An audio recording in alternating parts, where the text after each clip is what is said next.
In this video, I'll show you how to set up a Stripe donation button with no code.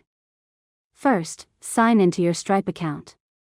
If you don't have one yet, go to the Stripe website, click Sign Up, and complete the account setup process. Next, open your Stripe dashboard and make sure your business information and bank account details have been completed so you can receive payments. After that, go to the Payment Links section and click Create Payment Link. This is the easiest no-code way to accept donations through Stripe. Now, create a new product called Donation or any name you prefer. Enter an amount, or if available, enable the option that allows donors to choose their own amount. Next, save the product and continue creating the payment link.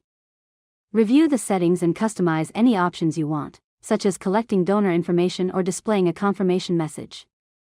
After that, click Create Link. Stripe will generate a donation link that you can share anywhere.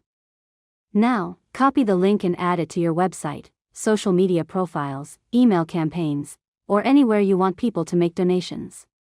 Finally, test the donation link to make sure the checkout page loads correctly and payments are processed successfully. And that's it.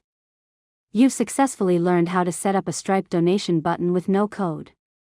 If you found this tutorial helpful, make sure to subscribe to Learn Mode Lab for more tutorials.